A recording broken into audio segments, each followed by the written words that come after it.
Hello everybody, Skiddy's on here. This video is kind of unscripted and I didn't want to make entirely new talk sprites, so I'm just gonna put this picture of a random thing in here while I'm editing this. But yeah, I want to show a process of how I animate in Macromedia Flash MX 2004 or Flash Player 7.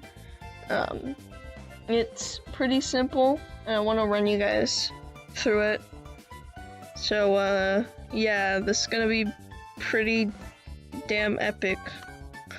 I'm gonna cover things like layers, how to import music, motion tweening, why things won't color in, and all that jazz, effects and shit. So if you want to kind of learn about that stuff, then I guess just keep sticking around. So here's Macromedia Flash MX 2004. It will usually pop up with this menu. You can open a recent file, you can create a new document, or you can create from a template. Now, I'm going to create a new document, and it will be in a different format, but I set mine to what I would like it to be. So basically, these little things right here are called keyframes, and they're basically just frames, so you can draw on them and stuff, and once you draw on them, even like a dot, it will be gray instead of white, and this little circle right here will be black instead of white. These are layers. You can add a new layer by going here, and you can hide a layer by going here, and you can lock a layer, and that means not drawing on it, by clicking this.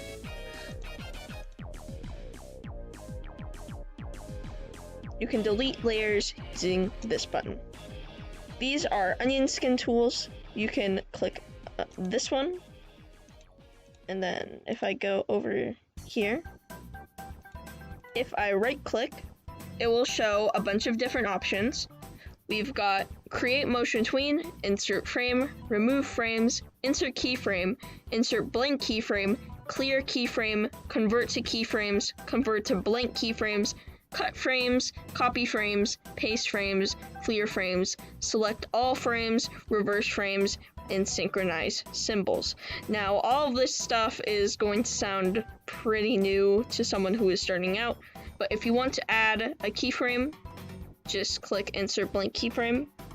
Now, if you do it from a distance, then this is going to pop up. If you draw on this frame, it's going to be the same right here until it reaches this point.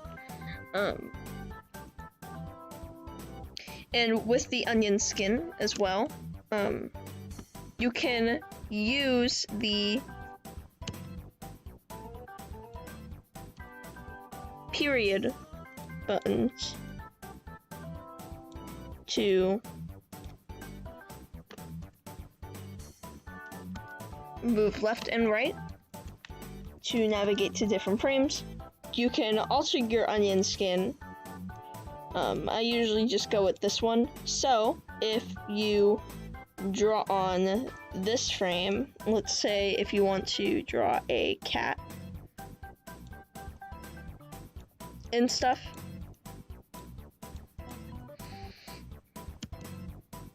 here's what the onion mode will make it look like. So it's easier to make your animations more fluid. And yeah, that's basically how that works. Now I want to touch on to something called onion skin outlines. Now this color block right here is an outline for a layer. You can toggle it on or off. And I do not think it will appear in the final cut of the movie, but I'll have to double check on that. But if you turn this on, clicking this again will shut the onion skin off, and if you click that, then the outlines will be used as your onion skin. This is another way of using onion skin. It's just not my preferred way. I just prefer the regular version of onion skin because that is a lot more easier to work with. Now that we've gotten onion skin out of the way, let's look at all the array of tools. We have our selection tool, which can be shortcutted for the V key, subselection tool, which can be shortcutted for the A key, the line tool, which could be substituted for the N key. This can make lines, and it's pretty cool.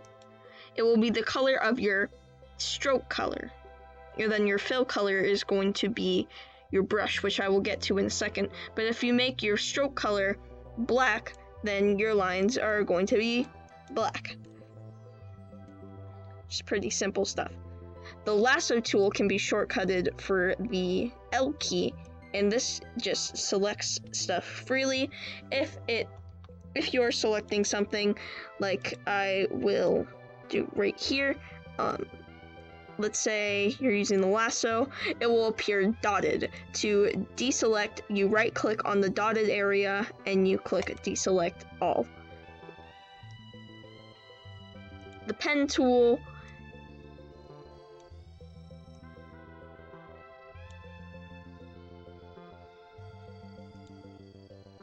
is essentially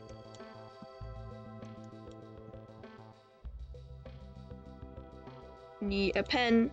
It's like the pencil, but it's more of a ruler, or it's more of like a curvy line instead of a regular line, and it's more flawless instead of the pencil with it being freehand.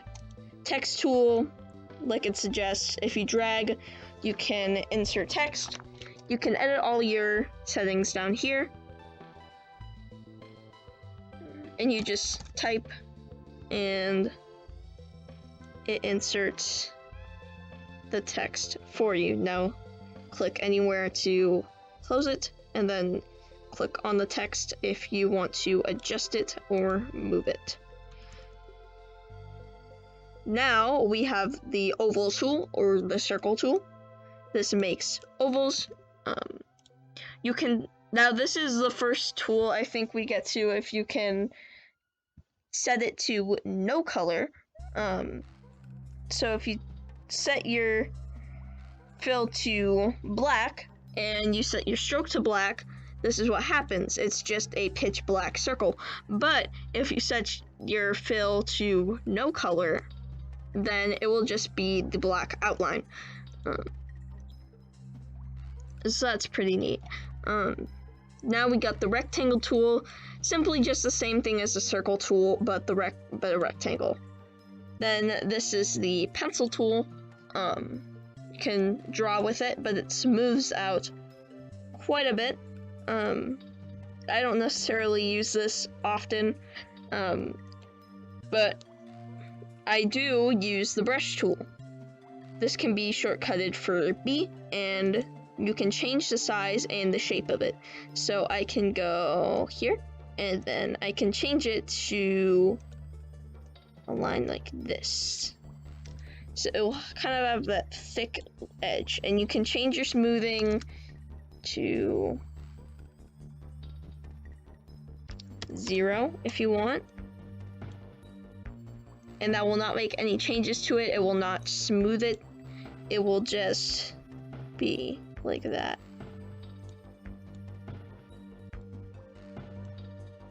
Next is the free transform tool. This is basically you select something and you can alter it, you can stretch it and stuff. It's pretty useful. So you've got the fill transform tool. I still don't know what this is used for, but I shall know in the future. Ink bottle tool, fill stuff with a different color. So I'm going to make this red. This was black. oh wait, no, maybe it's this one. This is black, and now it is red. It now has a red outline. So it basically just adds an outline to your drawings, which I think is pretty cool. The paint bucket tool, one that I use pretty often, it will be in this color slot, and you can basically just fill stuff with it. Now, a question is, why aren't my things filling? Well, it's because there is a thing open. So now if you try to fill it, it will work because you have closed up that gap. Even if you're in the gray area, you still have to close it off, because if you don't, then you're out of luck. It's not going to fill. The eyedropper tool selects a color and puts it in its corresponding slot, the one that you are selected on. And it goes directly to the paint bucket tool when finished. Then we have the eraser tool, like its name suggests. It erases stuff. We also have a couple other tools, like the hand tool. It just moves this around. And then the magnifying tool can change it. And you can, yeah. I just rather use the shortcuts Control minus to zoom out and Control plus to zoom in. And that is basically all the items that we have there. Now we're going to get into a little thing called motion tweening. Now, I have completely cleared my state. I'm going to insert a blank keyframe. Just going to alter my brush settings right here. And let's say I'm going to draw my persona Glico. So I'm going to start with the head. Oh, I forgot that I had my smoothing on 0. Let me just put that there. Technical difficulty, sorry everybody, but yes, I start out by drawing a head, switching to another brush thickness,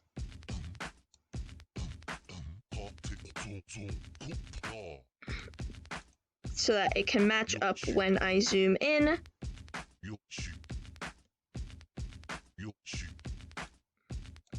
Making the ears, I'm saving the fluff for later.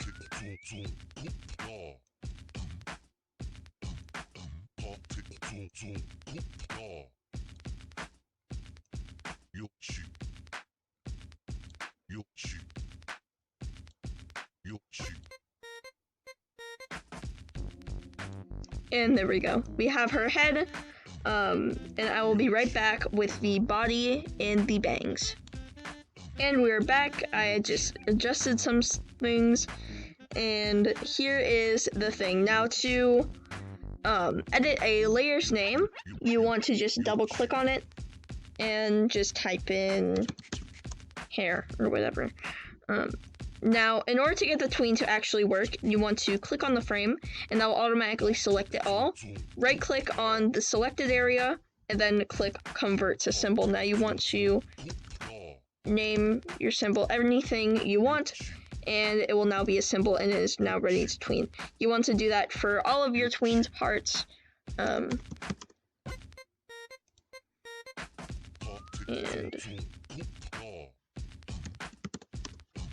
there we go. Now we are ready to tween.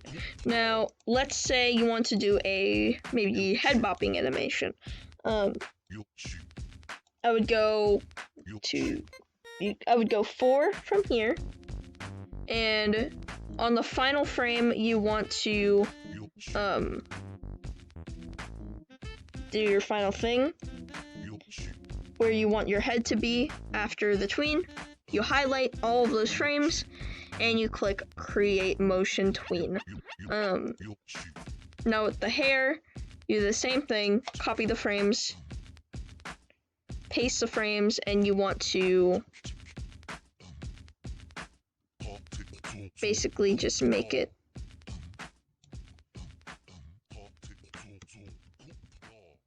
how you'd want it in the end. And you'd also create a motion tween for that as well. Same goes for body.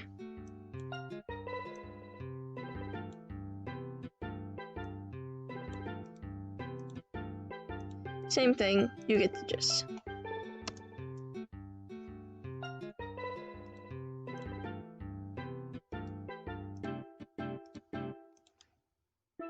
And to have it go back up, you copy the first frame and you paste it anywhere. Now, in the end, your tween would probably look a little something like this. If it does, and if it is running smoothly, then congratulations, you have done the tween correctly. Now, you can actually alter things up a bit, and you can put things on different layers, and you can tween multiple things. But I wouldn't suggest doing that until you are actually completely advanced with tweening, because otherwise that can be pretty difficult.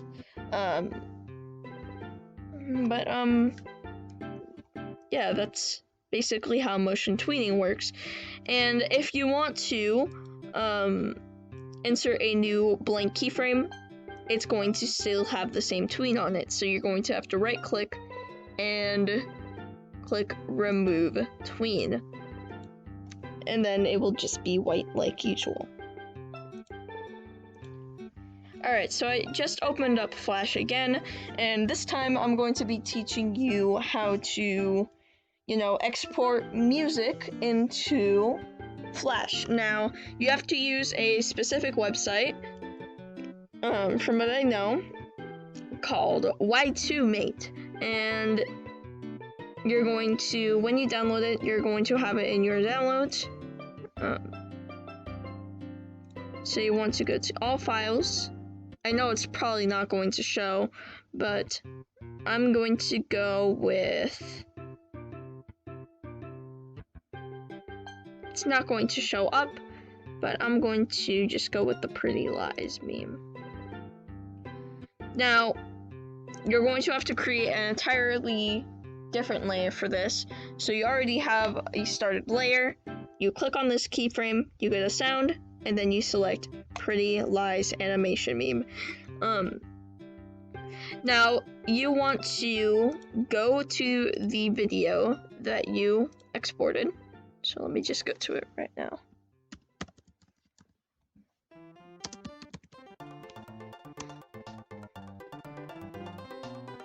So you want to add a second onto the video. Open up a calculator. Let me just change my window capture to calculator. Oh, well, it will not work. Never mind. Whatever.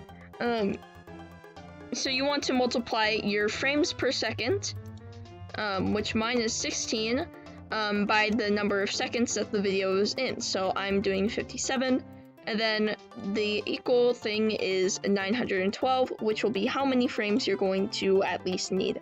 So you copy that and you paste it. You remove this little bit, you remove that, then you keep copying this, and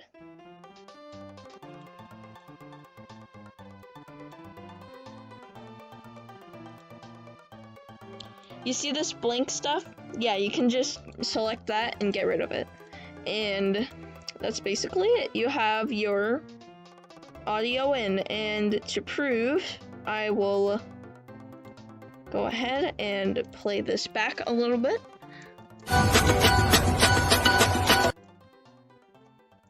So yeah, that's basic proof that the audio is there and that it's all working. So yeah, that's basically how to import audio into Flash. Here's one last thing I am going to touch on, and that is transparency. Now, some of you guys might have seen, like, the effects on how I do those little ball gradient, flashing things. yeah, I go over here. You want to open up your color mixer, and your transparency is your alpha. 100% is completely solid, and then 0% is completely transparent. Now, if you set to 100, you can see it's completely solid. Now, let's try, what about 70?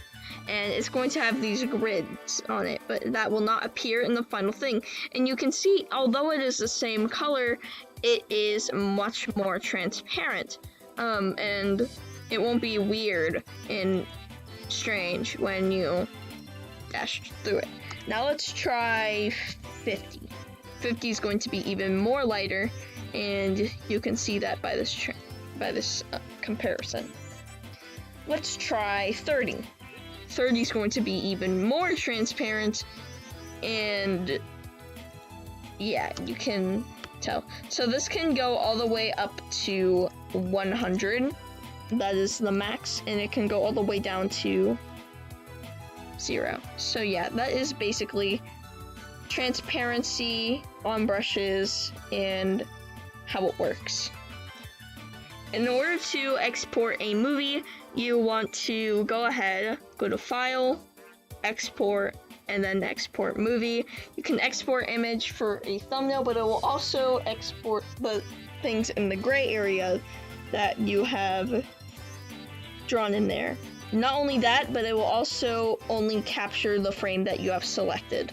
I'm not going to export this as a movie because it's obviously not a movie, but it's literally only a frame. But that's basically how to let it export. If it doesn't respond, just let it keep running. It's going to respond in a couple of minutes, because that usually happens to me sometimes. Turning on display capture for this. This is exactly what I use for, exporting my SWF files, which will be how they would have been if you just straight up exported them and then just try to upload to YouTube.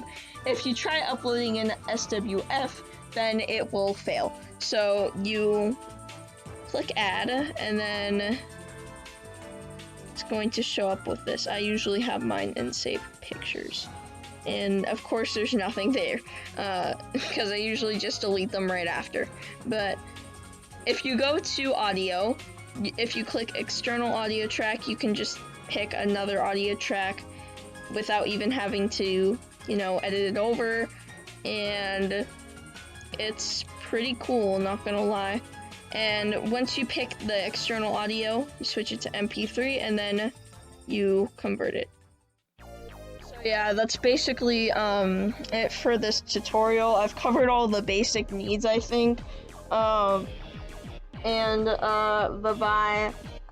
Until next time. If you want more shit like this, then I guess tell me, because I've been using this software for a little bit now. I know kind of a lot about it. I'm putting this thing in my mouth. So, yeah. Insert random meme. Bye guys, until next time.